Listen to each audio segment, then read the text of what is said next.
How's it going, everyone? My name is True Wonder Dog, and today we're talking about the patch notes for D'Vorah. This girl finally got a ton of buffs, which I think she so desperately deserved. However, there's a lot of stuff to cover here. We're talking a literal grocery list of changes. So I hope you got your plastic bags ready because we're about to go shopping. So first up, we have a new Crushing Blow for D'Vorah, which is very powerful. So this Crushing Blow is off her forward throw when the opponent is infected by fireflies. Now unfortunately, it's only available in her variation 2. As you can see, I wasn't able to do it even though I do have the Swarm ability. The first tournament build does not have the option to actually infect the opponent. So in other words, you have to have this one ability right here which allows you to call the bugs back. That actually gives you access to the Crushing Blow. So I do Swarm to infect the opponent. Then I do forward throw, and I get to cash out all this damage. Pretty awesome stuff.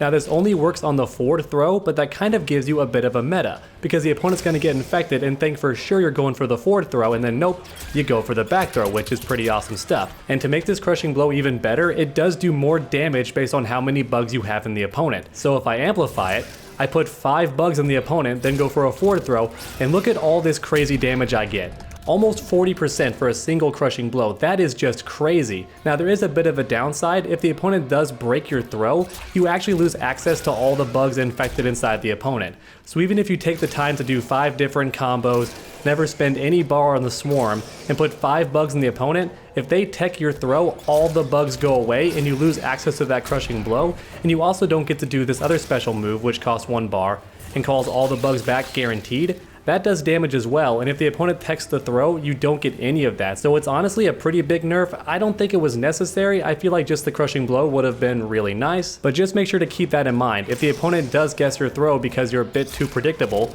whether it be the forward throw for the Crushing Blow or the back throw to try and trick them, if they do break your throw successfully, all the bugs you've planted inside of them will go away and you gotta start from square one. And the Swarm attack itself has also been buffed a little bit. Its block stun has been increased by 10 frames and it also has more pushback, which means it's a bit tougher for the opponent to punish. So let me go ahead and set that up real quick.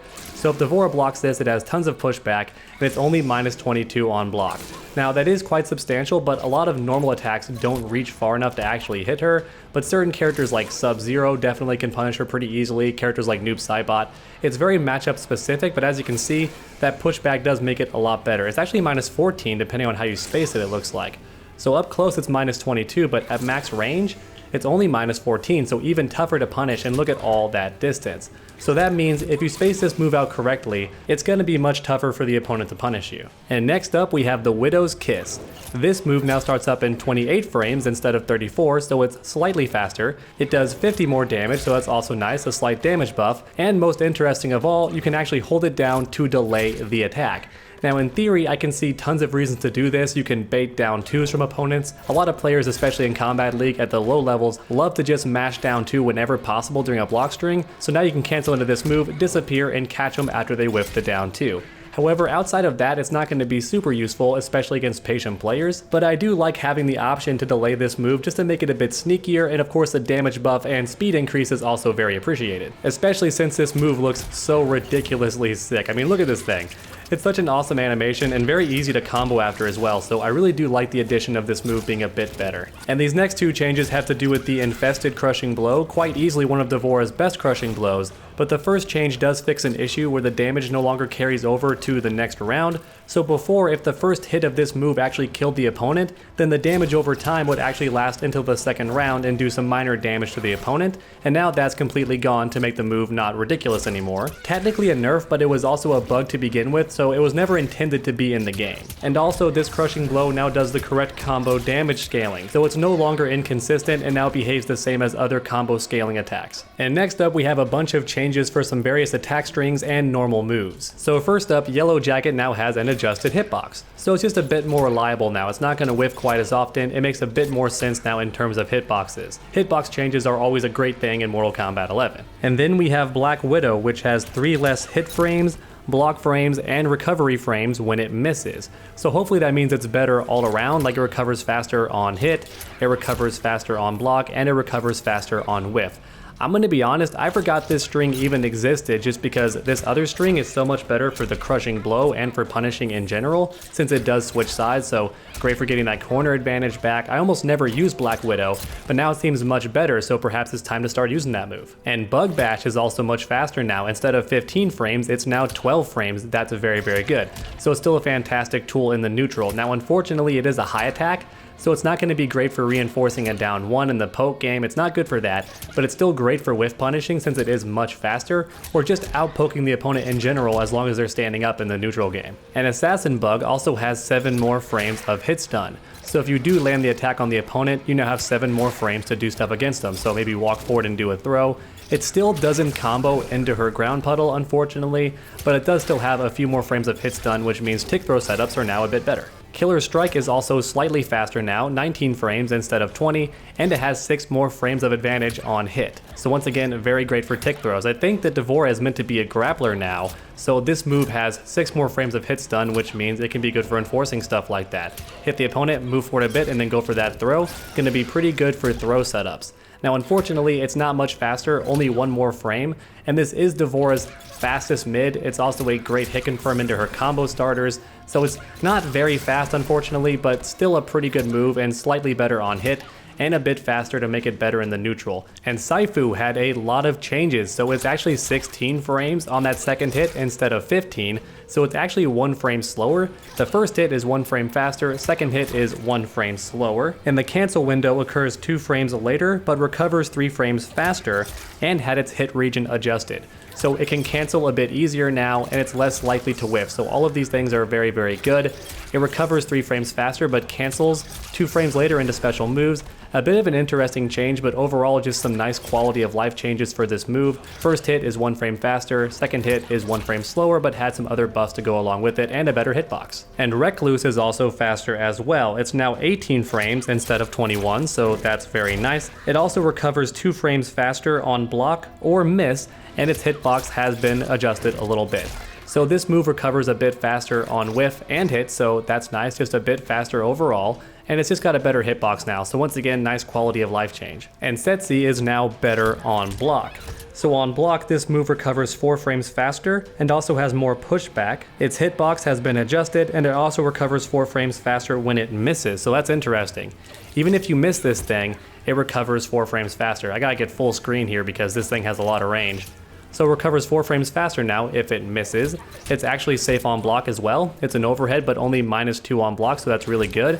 And it also has more pushback, which is nice. These are all really good changes, and of course its hitbox is also better. It's better on whiff, better on block, and a better hitbox. Very good stuff. Now this next change is actually a little bit weird. So the very last string on this list, bugging out, is now 24 frames instead of 12 on startup. So that last hit is very slow, like it's noticeably slower if you check this out. I'll do it. Now it's a high attack, so it's very duckable. However, the block stun has been increased by 10 frames and it has more pushback and its range has been adjusted. So it's better in a lot of ways, but I feel like it's too reactable. The opponent's gonna see it coming, duck under it, and uppercut you anyway. I don't feel like it's super good anymore. Now the idea is that stuff like this would scare the opponent into blocking and they wouldn't want to whiff punish this. So I guess that's kind of nice. It's a bit slower, but also better on block now and has more pushback. It's just very slow. That's the only change I don't get. I do like it being +4 because D'Vorah, once again, kind of a grappler now. So having +4 is really, really nice, and these moves do seem a bit better. I also don't think it'll hop over the opponent anymore. I think they were mentioning that, which is very, very good. These follow-ups used to actually have a possibility of missing the opponent, especially Setsi, but I think it won't actually miss anymore. But let's go ahead and check that out. I'm going to tell the opponent to duck, and they're going to block based on their stance. Let's see if it misses. Oh no, it still does. Okay, they didn't fix that. Well, they kind of did, but it still seems to have a chance to miss. That's weird. Oh no, it can still miss. That's not good. That's not good. I think the entire point of adjusting the hitbox is that wouldn't happen, but it seems like it still has a chance to miss. Darn. So it seems like this mix-up still isn't super viable unless you space it correctly. You want to land those first 2 hits further away. That way the overhead is much scarier, and they won't want to actually neutral duck this last hit, which they actually can do. But as long as they're blocking, I think it still hits them. So the idea is you're trying to force them into blocking with this Setsi, but it still has a chance to miss, and that's not good.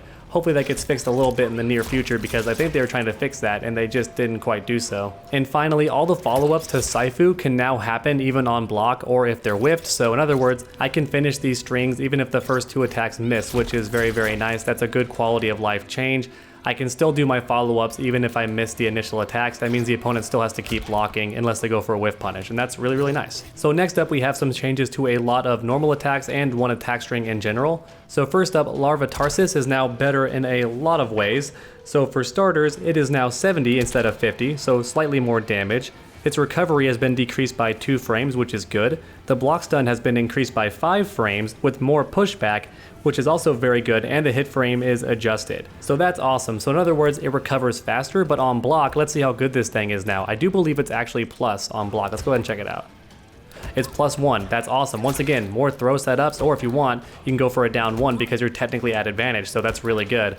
I'm constantly missing it, but as you can see, you can do stuff like this, and the opponent is checked. Now it is a high attack, so the opponent could duck under this, but I wouldn't recommend it since Devora's mids lead to full combos. She also has this overhead, so if you train the opponent to always block, then you can use this for some frame advantage. That's really good. It also has more damage, and it's got some good pushback, so it's an all-around good move in the neutral. Also pretty fast, 11 frames, not a bad tool to have. And Killer B also has a bunch of changes as well. So it has 1 more active frame on that last hit, which is really good to have. It's also 1 frame slower on block, which is a slight nerf, but it recovers 11 frames faster on hit. That means you can actually walk in after knocking the opponent down. Fantastic. You can go for throws or go for your mids, all that good stuff. Look how much time you actually have to pressure the opponent. That's fantastic. So if you do land this mix-up or as a whiff punish, you can now approach the opponent and go for pressure. That's a really good change. I like that a lot. Spinning web has also been improved as well. So the recovery has been decreased by 3 frames, so it recovers a bit faster on whiff. That's very, very good. And the block stun has been increased by 5 frames. So if we check that out, it's a bit better on block. Look at all that pushback too. If you space this thing correctly, very few characters can actually punish it, so that's really nice. And in fact, at max range, it appears to be -10 instead of -11. So if you get that exact spacing, it's even better on block. Cool stuff. So just an all-around better sweep. Already had fantastic range, but now a bit better on whiff and on block. Low Tarsus Strike also had a few changes. So the recovery has been decreased by 3 frames. So once again, a little bit better on whiff. The hit stun has been increased by 9 frames, and the hit reaction has been changed. Let's go ahead and see that. So on hit, how good is it? +13. Oh my gosh, that's really good. So this is only +10, but this is only 1 frame slower and it's +13. That's actually really good. That's enough time to reinforce a throw for sure because throws start up in 10 frames.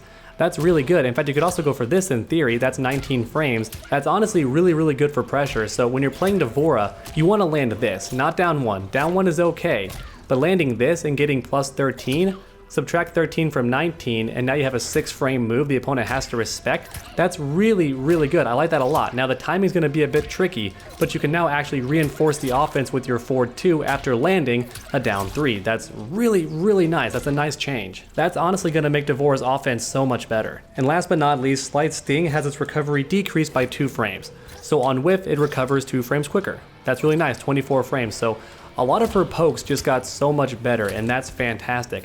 This move is also much easier to hit confirm. Killer B, you can now hit confirm on reaction. You can wait for the hit, see if it lands, and then cancel pretty late. It's got a pretty big window, which means you can hit confirm this string and then go for your pressure if it lands. Once again, throws, forward 2, all that good stuff. If the opponent has no defensive bar, they now have to deal with your offense after landing Killer B. It's honestly really good. And last but not least, we have her air ticking time bug. So before, these bugs would sometimes still hatch after a fatal blow or a crushing blow, and now that apparently no longer happens after cinematics, they will in fact go away. They don't linger anymore. A bit of a slight nerf, but also once again likely a bug and not meant to be the case. So now they no longer linger after cinematics. So that's a bit of a change. Kind of a nerf. I don't think it was necessary, but I understand why they did it. Alright everyone, and that's about it for all the patch note changes for Devora. I think they tried really hard to rework this character and make her much more aggressive. Her second variation is now much better as well. She has a new crushing blow, which is awesome.